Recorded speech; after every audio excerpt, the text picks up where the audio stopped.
Shalom, everybody. I'm Rabbi Fred Klein. I'm the rabbi at the Greater Miami Jewish Federation. It's wonderful to speak to you and share some words of Torah. We're having a real debate in our society these days. People are saying, check your privilege.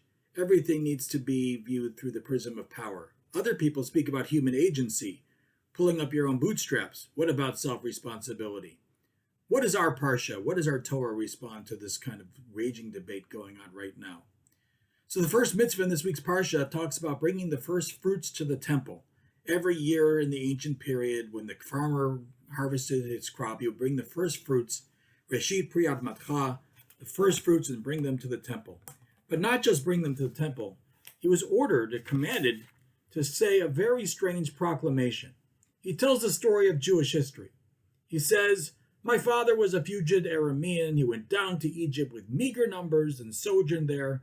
But there he became a very great and populous nation. The Egyptians dealt harshly with us and oppressed us. They imposed heavy labor upon us. We cried to the Lord, the God of our fathers, and the Lord heard our plea and saw our plight, our misery, and our oppression. The Lord freed us from Egypt by a mighty hand, by an outstretched arm, and awesome power, and by signs and by wonders." We tell the whole story of Egypt when we bring the first fruits to the temple. Why? And some of you might think these verses ring a bell, and they should, because these four verses are the four verses that we use to tell about the exodus from the land of Egypt during the Passover Seder. 4 verses. Interestingly, we have on the Passover Seder night 4 cups. 4 cups very often are parallel to these 4 verses. And yet, in the Torah, there are not 4 verses. There are 5 verses. The last verse says, after all of that, he brought us to this place, Vevienu el hamakom hazeh. God brought us to this place, the land of Israel, gave us this land, a land flowing with milk and honey.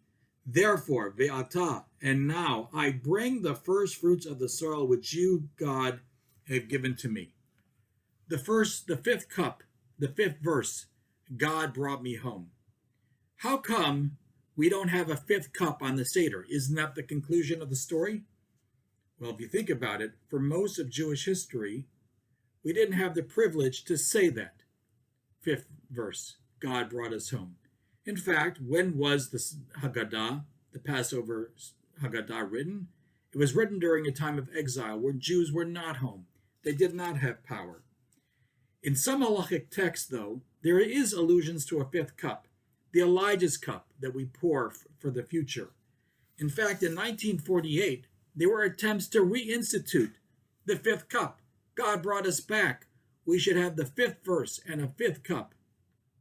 But for most of Jewish history, we could not with a straight face say the verse, Vivienu, God brought us back.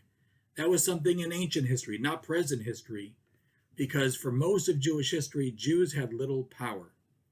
However, once we return to the land of Israel, we have to say the last verse.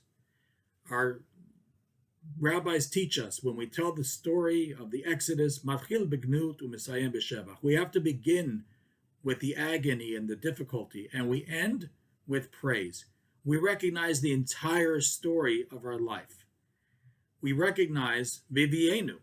We recognize that when we come home and we bring the fruit of our labor, the fortune we have, we recognize our own privilege to live in the land and we give gratitude.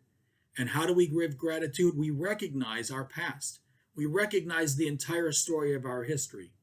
So understanding our history and understanding the gifts that we have right now, recognizing privilege, is all about gratitude, a fundamental Jewish idea.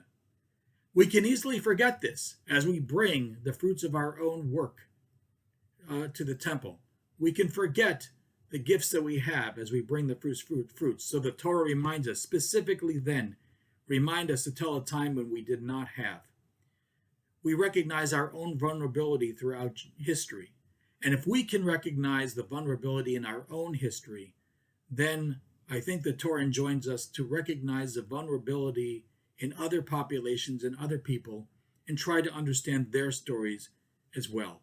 When we understand the mutual vulnerability that all of us as human beings have, we begin to work towards the healing that we all look for in our world. I wish everybody a Shabbat Shalom.